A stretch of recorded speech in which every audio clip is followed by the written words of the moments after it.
नमस्कार, स्वागत है आपका खबरों का पंचनामा में। मैं हूं आपके साथ सोनाली। हम लेकर आए हैं देश और दुनिया की 5 बड़ी खबरें, जिस पर चर्चा के लिए हमारे साथ स्टूडियो में मौजूद हैं कैपिटल टीवी के editor in chief doctor Manish Kumar.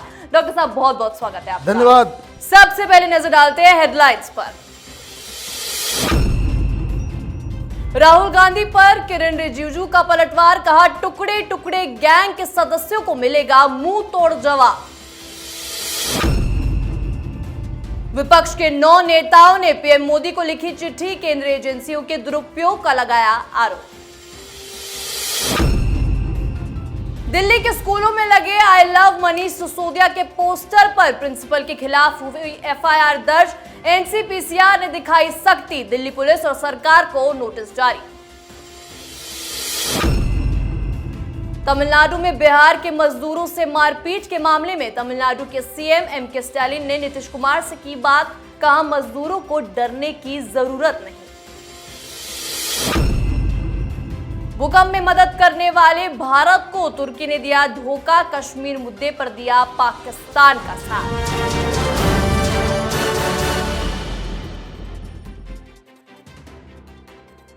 सबसे पहली खबर में बात करेंगे केंद्र कानून मंत्री किरण रिजिजू के राहुल गांधी पर हमले की। केंद्र कानून मंत्री किरण रिजिजू ने राहुल गांधी के लंदन में दिए गए बयान पर पलटवार करते हुए कहा कि टुकड़े टुकड़े गैंग के सदस्यों को बेहतर ढंग से समझना चाहिए कि भारत किसके नेतृत्व में महान कायाकल्प की यात्रा पर निकल पड़ा है। हम भारत के लोग इन लोगों को मुंह तोड़ जवाब देंगे। किरण रिजिजू ने साफ कहा कि दुनिया को यह बताने की कोशिश की जा रही है कि भारतीय न्यायपालिका और लोकतंत्र संकट में है, लेकिन ये सिर्फ कोरा झूठ है और भारत की छवि खराब करने की कोशिश है। डॉक्टर साहब, राहुल गांधी को जमकर फटकारा है। देखिए, फटकार के लायक ही हैं। आप विदेश में जाए और वही बातें कहें जो बातें चीन कहता है या चीन हिंदुस्तान के बारे में प्रचारित करना चाहता है। आप किसके लिए बैटिंग कर रहे हो भाई? किसके एजेंडे को आप विश्व पटल पर लेकर के जा रहे हो? पाकिस्तान की, चीन की, किसकी? आप हिंदुस्तान में प्रधानमंत्री पद के दावेदार बनना चाहते हो और बाहर जाकर के आप प्रधानमंत्री मोदी की बुराई करें। बात समझ में आता है? आप हिंदुस्तान की डेमोक्रेसी के ऊपर ही सवाल खड़े कर रहे हो, और किस आधार पे? झूठी खबरों के ऊपर। भाई, किसने आपको कह दिया कि आपके फोन में पेगासस है? और अगर आपके फोन में पेगासस था तो यह कम से कम इतनी हिम्मत होनी चाहिए थी राहुल गांधी की कि जब सुप्रीम कोर्ट की एक्सपर्ट कमेटी बनी तो वहां आपको गाजे बाजे के साथ अपने फोन को देना चाहिए था और कहना चाहिए था कि मेरे फोन में पेगासस है। तब तो मर्द वाली बात होती। आप अफवाह, झूठ, इन सारी चीजों के ऊपर, हिंदुस्तान की डेमोक्रेसी के ऊपर ही सवाल खड़े कर रहे हो। कभी सुप्रीम कोर्ट के ऊपर, कभी इलेक्शन कमीशन के ऊपर, कभी सीएजी के ऊपर, कभी मीडिया के ऊपर। हर चीज आपके खिलाफ है और आप इसलिए हिंदुस्तान की डेमोक्रेसी को बदनाम करने में जुटे हुए हो। सबसे आसान तरीका राहुल गांधी बहुत ही साधारण सा है। जनता के दिलों को जीते, समर्थन प्राप्त करें, इलेक्शन जीते। अमेठी से भागने की जरूरत क्यों पड़ी? कभी कभी आईना भी देखना जरूरी होता है। अमेठी में आपकी हार की वजह क्या है? कांग्रेस पार्टी इतनी सुकुड़ क्यों गई है? पूरे नॉर्थ ईस्ट में भारतीय जनता पार्टी, ये कोई डेमोक्रेसी के ऊपर बुलडोजर चला करके भारतीय जनता पार्टी चुनाव जीतती है? नहीं। उनके काम ऐसे हैं, लोगों का समर्थन है, इसलिए हर जगह बीजेपी का परचम लहराता है।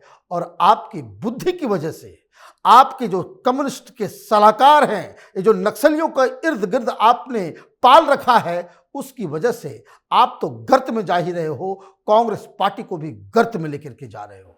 जी डॉक्टर साहब, जहां एक तरफ राहुल गांधी लंदन में बयान देकर फंस गए हैं, वहीं सीबीआई और ईडी के हंटर से विपक्षी खेमे में खलबली मच गई है, क्योंकि विपक्षी पार्टियों के नेताओं ने पीएम नरेंद्र मोदी को सरकारी एजेंसी के दुरुपयोग का आरोप लगाते हुए एक लेटर लिखा।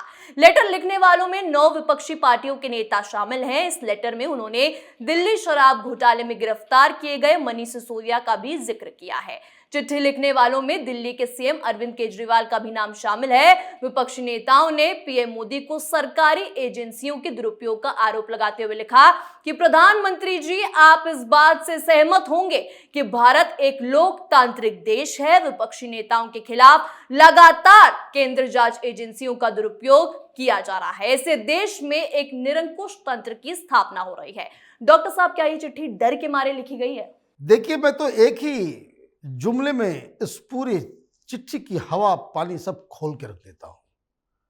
एक कहावत है, चोर चोर मुंह से रे भाई, सारे इकट्ठे हो गए एक साथ। कौन कौन लोग हैं?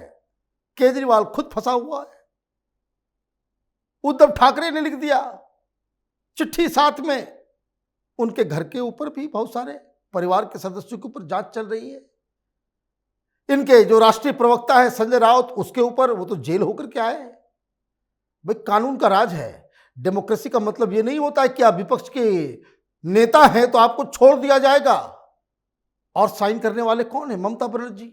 नोटों का पहाड़ निकल रहा है, इनके नेताओं के घर से नोटों का पहाड़ निकल रहा है। भतीजे के ऊपर जांच चल रही है। भतीजे तो भतीजे, भतीजे की पत्नी, उसकी साली, उस सब जांच के दायरे में है। आपने तो कोशिश कर ली थी कि सीबीआई वाले जब पहुंचे थे तो आपने उनको पिटाई करवाई, उसको थाने में बंद करवाया, तब डेमोक्रेसी बहुत बच रहा था। हाँ, ये तमाशा चलेगा। अब बिहार में आइए, नीतीश कुमार ने साइन नहीं किया। किसने किया? तेजस्वी यादव ने किया।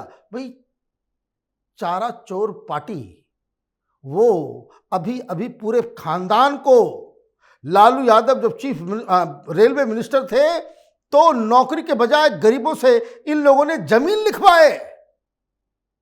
इनके पास किस तरीके का, उसको कहते हैं कि कोई मॉरल अथॉरिटी नहीं है कि आप इस तरह के चिट्ठी को लिखने लायक भी नहीं है आप। और किसने लिखा? अखिलेश यादव, टोटी। हाँ, मिस्टर टोटी, आप लिख रहे हो। किन लोगों ने नहीं लिखा? वो भी तो विपक्ष में है। हेमंत सोरेन ने क्यों नहीं लिखा? नीतीश कुमार ने क्यों नहीं लिखा? मायावती क्यों नहीं लिखी? कांग्रेस पार्टी ने क्यों नहीं लिखा? एक केसीआर, उन्होंने भी लिख दिया, बेटी शराब घोटाले में फंसी हुई है। मतलब ये कि आप चोरी करें और आपको कोई एजेंसी पकड़े ना तो डेमोक्रेसी जीवित है। मतलब ये कि आपको चाहिए देश में घोटाला करने की, चोरी करने की आजादी चाहिए, तो खुल के लिख दो कि हम तो घोटाला करेंगे, क्योंकि हम विपक्ष में हैं, इसलिए हमारे खिलाफ कोई कार्रवाई ना हो। एक भी केस ऐसा है कि जिसमें प्राइमा फेसी साफ साफ नहीं दिख रहा हो कि आप लोगों ने चोरी की है? शरद पवार भी साइन कर चुके हैं। बताइए कैसे कैसे लोग सब, एक से एक सरकार बनी तो वहां उगाही का धंधा चल रहा था, पुलिस वाले से उगाही का धंधा, और ये लोग डेमोक्रेसी की बात करते हैं। ये सब नौटंकी है। ये सब चोरी करने के बाद सीनाजोरी कर रहे हैं। ये मुहावरा बिल्कुल इनके ऊपर फिट बैठता है। जी डॉक्टर साहब, वहीं दिल्ली में आम आदमी पार्टी की मुश्किलें कम होने का नाम नहीं ले रही हैं। दिल्ली के पूर्व डिप्टी सीएम मनीष सिसोदिया के समर्थन में सरकारी स्कूलों के बच्चों से अभियान चलवाने के मामले में एफआईआर दर्ज करने के निर्देश दिए गए हैं। इस बीच एनसीपीसीआर के अध्यक्ष का कहना है कि हमें 27 तारीख को शिकायत मिली थी, राघव चड्ढा बच्चों की तस्वीरों का दुरुपयोग कर रहे हैं। ऐसे में हमने दिल्ली पुलिस और दिल्ली सरकार को नोटिस जारी कर दिया है। हमें शिकायत मिली कि अतिशी सिंह, जो कि आम आदमी पार्टी की विधायक है, वो इस तरीके के कुछ कैंपेन चला रही हैं। हालांकि उस मामले में भी नोटिस जारी किया गया है। डॉक्टर साहब, बच्चों का इस्तेमाल क्यों? अब तो एफआईआर भी हो गया है। ये आम आदमी पार्टी वाले, ये नाखून कटा के ये शहीद बनना चाहते हैं। भाई, शहीद बनने के लिए जीवन देना होता है, मौत को गले लगाना होता है, तब शहीद बनते हैं। लेकिन ये तो नटवर लाल हैं राजनीति के, नाखून कटा के ये शहीद बनना चाहते हैं। इनका क्या प्रोपेगेंडा था कि मनीष सिसोदिया बच्चों के लिए स्कूल बना रहा है, पता चल गया किस तरीके से। भाई आप वाटर बोतल दे रहे हो, स्कूल बैग बांट रहे हो फ्री, पता नहीं कहां का ये किस कुकर्म से पैदा किया हुआ ये पैसा होगा जिससे ये सारी चीजें खरीदी गई होगी। बच्चों को दे रहे हो ताकि वो लिखते, एग्जाम चल रहा है बाहर, बच्चे लिख रहे हैं I love you Manish Sisodia. भाई तमाशा तुमने बना दिया। स्कूल के किसी कांड में वो जेल के अंदर नहीं है, शराब और शराब माफिया की दलाली करने के आरोप में वो जेल के अंदर गया है। अभी तो लंबा नपेगा, लेकिन लोगों को बहलाने, लोगों को फुसलाने, ये सारे तिकड़म जो इन लोगों ने अपनाए, धीरे धीरे वो सब एक्सपोज हो रहा है। केजरीवाल और आम आदमी पार्टी की कहानी उस रंगे सियार की है कि जिसने रंग तो बदल लिया और खुद को भगवान का अवतार बता दिया। भगत सिंह की औलाद है ये लोग, लेकिन बारिश जब होती है तो जब वो रंग उतरने लगता है तो फिर पुनः मूसिको भवः। जिस तरीके से इनका असलियत सामने आ रहा है, तो केजरीवाल की गिमिक्री, उसके थिएट्रिक्स अब जनता के सामने उजागर हो रहे हैं। जी बिल्कुल। चौथी खबर में बात करेंगे तमिलनाडु में बिहार के मजदूरों की पिटाई की। बिहार के मजदूरों के साथ तमिलनाडु में हिंसा वाली खबर को लेकर वहां के मुख्यमंत्री एम.के. स्टालिन का बड़ा बयान सामने आया है। उन्होंने इस मामले को लेकर रिएक्शन देते हुए और नीतीश कुमार से बातचीत को लेकर कई बातें कही हैं। मुख्यमंत्री स्टालिन ने फोन पर बातचीत करते हुए नीतीश कुमार से कहा कि वहां काम करने वाले सभी मजदूर हमारे मजदूर हैं। राज्य में प्रवासी मजदूरों पर हमले की फर्जी खबरें सोशल मीडिया पर चल रही हैं। स्टालिन ने नीतीश कुमार से बातचीत करते हुए आश्वासन दिया कि कोई भी मुद्दा श्रमिकों को प्रभावित नहीं करेगा। डॉक्टर साहब, क्या ये मारपीट की खबरें फर्जी हैं? देखिए, खबर के ऊपर तो मैं बाद में आऊंगा। अगर ये खबर फर्जी है तो नीतीश कुमार ने अपने अधिकारियों को वहां पे जांच के लिए क्यों भेज दिया? कितनी शर्मनाक बात है। और दिल्ली के जो लुटियन लॉबी के जो दलाल पत्रकारों का जो गैंग है, उनसे पूछना चाहिए कि 2014-2019 में जब तुम आर्टिकल लिख रहे थे नीतीश कुमार को महान नेता बताते हुए कि बिहार में एक नीतीश का मॉडल है, वो गुजरात मॉडल के पैरेलल ये महा मूर्खाधिराजों का जो गैंग है मीडिया में, वो नीतीश कुमार के मॉडल की बात कर रहे थे, तो चुल्लू भर पानी में डूब के मर जाना चाहिए नीतीश कुमार को। क्या डिस्कस हो रहा है कि बिहार के मजदूर वहां जा रहे हैं, उनकी पिटाई हो रही है। भाई वहां जा ही क्यों रहे हैं? बिहार में जॉब क्यों नहीं है? बिहार में इंडस्ट्री क्यों नहीं है? बिहार के लोगों को, जिनको तमिल की उस भाषा की एक भी शब्द का ज्ञान नहीं, वो समझ नहीं पाएंगे, लेकिन फिर भी पेट को पालने के लिए उनको उतना दूर जाना होता है।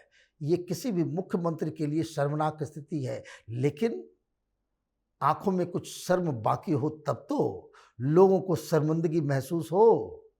आप ये डिस्कस कर रहे हो कि ये खबर फर्जी है, तो ये जो कुछ है वो जांच से मालूम चल जाएगा कि जो वीडियो वायरल हुए हैं, जिसने किया है नहीं किया है, वो कब का है, आज का है, पहले का है, ये जांच का विषय है।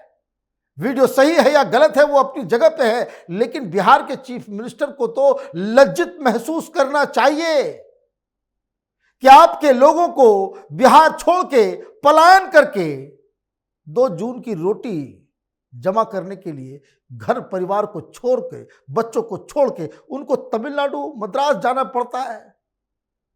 तो बिहार में तो यही होगा।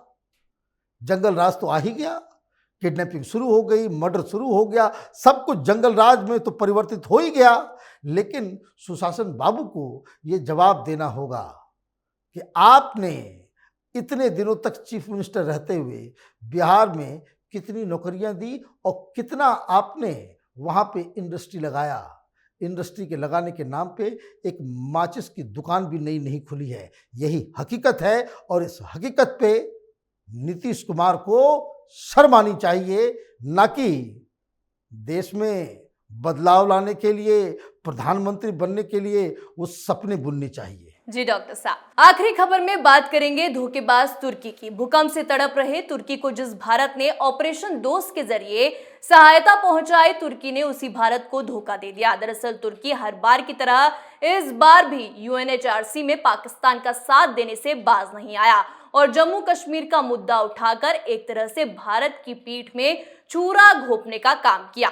तुर्की ने यूएनएचआरसी में आरोप लगाया कि भारत जम्मू कश्मीर में मानव अधिकारों का उल्लंघन कर रहा है। भारत लोगों की मानव अधिकार की रक्षा नहीं कर रहा। वहीं तुर्की के बयान पर भारत ने भी करारा जवाब दिया। संयुक्त राष्ट्र में भारतीय प्रतिनिधि सीमा पुजानी ने तुर्की के बयान पर खेद व्यक्त करते हुए कहा कि तुर्की को हमारे आंतरिक मामलों पर अवांछित टिप्पणी करने से बचना चाहिए। डॉक्टर साहब, भारत ने तुर्की की मदद करके सही किया था क्या? देखिए, कैपिटल टीवी के दर्शक इस बात के लिए हम लोगों को कहेंगे कि हम लोगों ने शुरू से ही कहा था कि सांप को आप कितने भी दूध पिला लो, डसेगा जरूर, जहर बनेगा ही, वो काटेगा। ये तुर्की, ये जिहादी, ये उस मानसिकता के लोग, ये सुधरने वाले नहीं हैं, ये सुधर ही नहीं सकते। ये तो आप ये कह दें कि भाई सूरज पश्चिम से उग सकता है, लेकिन इनका चाल चरित्र और चेहरा नहीं बदल सकता। वही काम। खैर, तुर्की क्या है, कौन सा मुल्क है ये? अभी तो उसको रिकंस्ट्रक्शन करने में ही, वापस पैर पे खड़ा होने के लिए ही बहुत साल लग जाएंगे। वैसे भी यूरोप का ऐसे लंगड़ा मुल्क कहा जाता है। लंगड़ा मुल्क गूगल कीजिएगा, मिल जाएगा क्यों लंगड़ा मुल्क कहा जाता है। टर्की को और हिंदुस्तान को इस तरह के छोटे मोटे देशों के बारे में चिंता करने की आवश्यकता नहीं है। हिंदुस्तान में G20 का धमक पूरी दुनिया में गूंज रही है। प्रधानमंत्री मोदी का नेतृत्व पूरे विश्व में एक नई ऊंचाई पे, नई बुलंदियों को छू रहा है। और ऐसे में तुर्की या पाकिस्तान या मलेशिया, ये जो भी करें, जो भी कहें, उससे हिंदुस्तान को कोई फर्क नहीं पड़ता। एक कहावत है, हाथी चले बाजार और कुत्ता भौंके हजार। बहुत बहुत धन्यवाद डॉक्टर साहब बातचीत के लिए। धन्यवाद। खबरों का पंचनामा में आज के लिए इतना ही। देश विदेश की बाकी खबरों और उनके सटीक एनालिसिस के लिए देखते रहिए कैपिटल टीवी। हमें लाइक कीजिए, शेयर कीजिए और कैपिटल टीवी को सब्सक्राइब कीजिए। नमस्कार।